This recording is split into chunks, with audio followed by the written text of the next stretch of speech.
Hello there. What is going on, everyone? Today, we're going to be taking a look at Capes and Chaos. This is a new strategy card game from 2C Comics that is going to be coming to you on Kickstarter, so be on the lookout for that. But this game is pitting you against other superheroes as you take on the role of a Titan, using powers and borrowing powers from other superheroes to try to mop up the most criminals and complete the most missions and get the most points. Think of this as friendly competition amongst heroes.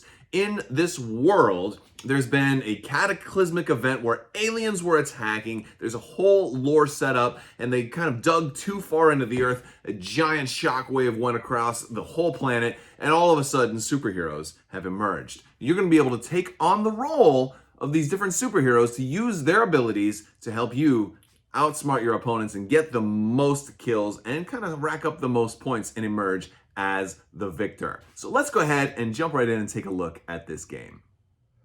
So the first thing we're going to want to do is locate our playmat. Now I want to point out that everything you're about to see is still a prototype and subject to change. Now the playmat is going to have two different sides. You're going to have this basic side as well as an advanced side because there are multiple versions of this game. So once you've mastered the basic game, you can move on to the advanced game. But we're going to focus on the basics right here. So you're going to want to gather your operations point deck, otherwise known as your symbol deck. These are all going to be different cards. They all have the same back that says operations point, but on the other sides of them, they're going to have the word situation point and all different various colored symbols. These will make more sense as we get farther into the game, but there's a lot of different symbols and they're all going to be randomized in here. You'll shuffle this and put this in the center of the table close enough for everybody to be able to reach it. But you're also going to deal yourself 10 operations point cards right here on your mat. Then you're going to locate your Titan card and Cape deck. Now the Titan card is going to be a double-sided card. You can choose whichever one you want, but this one is going to represent the Titan that you are playing who is using powers of other people. So the Titan is strong, but needs to borrow the powers of other superheroes. And that kind of represents you using other super-powered cards to play the game. So you'll be able to put that down here, and you can then locate your Cape deck, which is your white cards, and these all have fantastic artwork on them. I'm going to pause for a minute just to kind of showcase these because these are really, really beautiful. And this is one of the really nice things about a comic company doing a comic book game. You're getting fantastic artwork. Now these are also going to have different backs. We're not going to really need to worry about the backs right now for the basic game, but you will use the backs for the advanced game. So we're going to get our Cape deck and we're going to shuffle that and place that right here on our board. Next thing we're going to want to do is locate the Chaos cards. Now the Chaos cards are all in red and they're going to be very easy to differentiate from the Cape deck because the Cape deck is all in white. So basically, in short, white are good guys and red are bad guys. So you're going to get your bad guys, your Chaos deck. This is going to do a couple of different things. You're going to be laying these cards out in the middle of the table, in the center of everybody, and you're going to do a couple of different rows. You're going to do one row per player, and what we're going to basically do is we're going to be setting a big pile down, and then we're going to have 3 more cards laid out. And then we're going to take one randomly and then flip it over. And this is going to be, the symbols on here are going to represent our first mission, and we're going to have a mission card that goes face down in our mission cards area, and then the rest of these are going to go out. And we're going to do a similar pile, very much like this. And some of these don't have, again, this is prototype, so some of these don't have artwork finished so far, but we're going to set those guys out like so. And this would be in a 2-player game. We would have two rows, each with 3 columns, and then our draw pile. But in a 3 or 4 player card game, we would have more rows as well. So once you've laid out your Chaos cards and your mission card and you've got all your cards on your board, you're ready for the deployment round, which is kind of like a turn 0, kind of how you get everything set up and start to actually begin the game. Now to do that, first thing you're going to do is every player is going to draw 5 cards and also flip over 5 operations points. Now these operations points are going to be very important because these are basically our currency. They're kind of like our energy or our power. They're how we pay for all the things that we're going to do. They also limit how many things we can do during a game. So we're going to be flipping these over, and this is basically by flipping these over, we're going to put them into our situation pool. and they're going to have different symbols. Those symbols are going to mean different things as we flip them over and as we have more heroes in play. They're going to do bad and good things for us, but they're going to be, this is basically the mechanic of the game right here, is these points. So now we flipped over 5 points and we've drawn 5 cards. We can begin to start getting set up for the first turn using the rest of the deployment step. So for the rest of the deployment round, we're going to be spending our remaining operation points here to do more actions, but not actually attacking. It's just getting ready to attack. So nobody gets to kind of throw a punch before the fight has started. So what we're going to do in this case is I'm going to go through a couple of the different things that we can do. So I will spend 1 point by flipping one over to play a power. And I'm going to see that this card right here, the Napalm Pom-Poms, is a power. It's a fire power, right? And it's got a symbol on there, and that symbol is going to be important when we start flipping over certain cards. It also has a power level, and it's also got some numbers up here too, which are really fun numbers because these numbers are related to a 20-sided die. This game is going to use a D20 when we're doing combat, so we'll have to reference these numbers again later. But I'll play that power card. I'll put that over here. Now, when I play that power card, that means my Titan is now active. My Titan can be in play since this power card, so I can move him up a little bit. Now that he's in play, or she in this case, I can go ahead and play another point. Again, I'm going to flip over to their operations point to, and I'll just put that right there, to go ahead and target somebody. So I'm going to have my Titan go ahead and target somebody. So basically, my Titan now has access to this napalm. So my Titan, even though she's got ice on her card, she can use this fire power to go after somebody. Now I've got 3s, 2, and a 1 up on my board, but I'm going to go after a 2. I'm going to go after Cleopatra. So I'm going to take her. I paid that other situation point, and I'm going to put my Titan on top of her right here. And this basically means that I am getting ready to fight her. I'm squaring off. I've kind of cornered her. Now, as soon as I do take a card from the chaos pile over here, I'm going to replace it, and then, there we go. All right, so as soon as you take one, you replace it. Now, the next action I'm going to do, since I spent some cards, is I'm going to spend another operations point to draw another card and refill my hand. I would like to stay at 5 cards. Another thing I can do is I can play a hero. Let's say, I've got Ember here. Ember here is a superhero.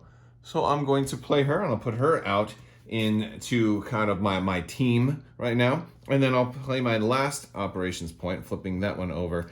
And then what I'll do is I'll have her engage. And I'm going to have her engage here, this Chariots of Fire Luxor. So she's going to square off against Luxor here. Yes, so Ember is fighting against this Chariots of Fire, and then my Titan is squaring off against Cleopatra, and we're ready to start the first round.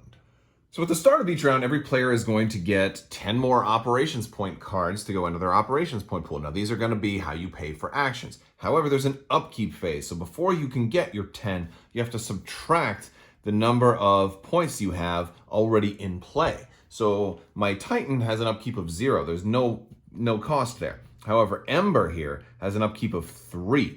And then my Napalm Pom-Poms here has an upkeep of 2. And this is going to be this number that's in the bottom right-hand corner. So that means I have a total upkeep of 5. So instead of 10 cards, I'm only going to get 5. So 1, 2, 3, 4, 5. There's also something else to consider. As you spend these points, and you're flipping over cards over here, you remember I talked about how there were different symbols. Well, as these symbols come out, any symbols on matching powers or heroes or anything are going to get a weakness. And weakness is bad, so we're going to mark Ember with a single weakness because we've got one symbol up here matching her symbol. And so if I had a hero out there that had this downward fist, well, I've got 2 of those, so then they'd have 2 weakness. And when they go ready to attack, we're going to be rolling this die. You're actually going to subtract 1 per weakness. And if they get enough weakness on them, they can actually be eliminated. And you don't want cards discarded. That's going to be bad. You're going to also eventually have negative points at the end of the game. If you have too many cards in your discard pile, that could cause you to lose. So you definitely want to get rid of weakness. You don't want to have too much weakness on your character. So you don't want to be spending too many points while having too many guys out there. So there's comes to be this very interesting balance when it comes to the different symbols on here. But there's also ways to get rid of these symbols, and you can spend those to do bonus actions. So on your turn, you can do one action by spending an operations point, flipping one of these over, and then you also can do two bonus actions where you can spend situation points or optionally another operations point, and you can basically spend these, and these will go into a discard pile and to do additional things like attacking, for example. So if it's my turn, let's say the first thing I'm going to want to do is I'm going to want to attack with Ember. Ember is going to attack Chariots of Ire here. And one of the things we're going to do is we're going to compare, see, Chariots of Ire has only one shield. Of course, that matches it. He's a number 1, so he's not going to be worth a whole lot, but he also has only 1 health. So basically, we want to try and roll damage on him. And since he's got only 1 shield with a 5 on it, that means we have to roll this d20, and we need to roll a 5 or higher. So, basically villains that are number 1 are kind of low-level henchmen. They're not too hard to get. We have a really good chance of getting them. However, since I do have a single weakness on Ember, that actually just fell off, if I were to roll a 5, I'd have to apply a -1 to that, which would be bad. But some of the things I can do with these situation points is I can boost those on my roll. So let's just see here what I roll. And I rolled a 12. 12 is pretty good. Now, if he was a strength 2, then he would have 2 shields. Like, if you'll notice, I'm going to just pull up Cleopatra here. And Cleopatra has 2 shields and 2 health. So she was actually, would take 10 to beat. Even if I did my -1 for my weakness, I'd still have enough to win this fight. If I didn't, let's say I'm going to borrow our Ramshackle here. Ramshackle requires a 15 in order to beat. Well, then I could boost this number I could boost my roll of 12 by discarding enough situation points here to boost that. And that's great to be able to spend those to boost your attack roll, because sometimes you're going to roll poorly. However, if you spend too many, you're going to start running out, and then you're not going to be able to boost it when you really, really need it, and that could cause a hero to die. So there becomes a balance on spending too many situation points too soon and not being able to replenish them by flipping over operations points. So now after I've determined whether I've hit or missed, I'm going to assign damage. So if I hit, I'm going to assign 1 damage to the enemy card. Now that's going to basically refer to their number or the number of hearts, which are usually the same. So if somebody's a 1, that means they're going to have 1 heart. If they're a 2, they're going to have 2 hearts. If they're a 3, they're going to have 3 hearts. And they're going to take 1 damage per heart. So in this guy's case, if I hit him for 1, I'll mark him that he's got 1 damage. He's immediately gone. He's going to go to basically a victory point pile for me. He's going to go over to the side, and I'm going to keep a track of all the guys I kill. This is going to do a couple of other things for me. It's going to allow me to complete the mission. Now, this guy will be worth either 5, 10, or 15 points if he's a 1, 2, or 3, respectively. However, if I'm able to declare a mission complete because I have all of the symbols on the mission card, then that's going to give me an extra 20 points for every mission that I'm able to complete throughout the game. So these are kind of like goals. Like when I'm picking guys to fight, I'm going to want to choose people who have a symbol that matches my mission card, if possible. If not, then maybe just pick the best guy, because they're still worth points on their own. So it's like you can score based on the guys you kill, but also score better if those guys had something in common because they corresponded to a mission. And these are all going to be randomized too throughout the deck, so you're probably not going to have the same mission twice in a row. So now, if I missed and I didn't hit this guy and he wasn't going, what would happen then if I missed and it was too low, I'd put a damage on my superhero or sidekick or whichever type of character I was using. Now, she's got 3 health. She's got the same number 3, so she's much stronger. So she can take 3 hits before she dies. But once she dies, she was in the discard pile, and she's going to count as a negative 10 points for me. So I don't want her to die. Best bet is if she has any kind of weaknesses or damage on her, then what I will do is if I do defeat this guy, then she gets recycled, it goes under the bottom of my deck. Now, let's say I didn't just roll a too high or a too low. Let's say I rolled a 1. A 1 is a critical fail. What's going to happen in that case is not only do I miss, I take 2 damage on my hero. Now, in the case of a superhero, they're going to have 3 health and they'd be okay. But let's just say I had a sidekick like Cryogen that was fighting her. Well, if he took 2 damage, he'd be instantly dead. So that would be really bad for me because I'd lose 10 points. And so that's like, I'm already behind everybody else at the table because I'm at a negative 10 for score. because again, this is a competitive game. So we don't want to roll ones. Now, this is only if you roll a natural one. So if I rolled a 2 and my weakness made it 1, it doesn't count as a critical fail. It's just a normal fail. Same thing goes for a 20. A 20 is a critical hit. That's the best roll ever. A 20 gives you all sorts of bonuses that you get to do, a lot of really nice things. But basically, a 20 is going to let you put 2 damage on the card. Now, if you don't have the 2 damage, then you can maybe roll that extra damage over to somebody else. Like this guy only has 1 health, so I could put that other health, the other point of damage onto another monster that I'm already attacking, which is awesome. So 20s are really good, and there's a couple other bonuses that come with rolling 20s. You can shuffle cards, and there's some other things that you can do. But 20 is obviously the best, and 20 always hits. So that's cool. So even if you had some weaknesses, 20 would still hit. Now, if you ever have 5 or more weaknesses on a character, they're also going to be defeated, go to your discard pile, count as a -10.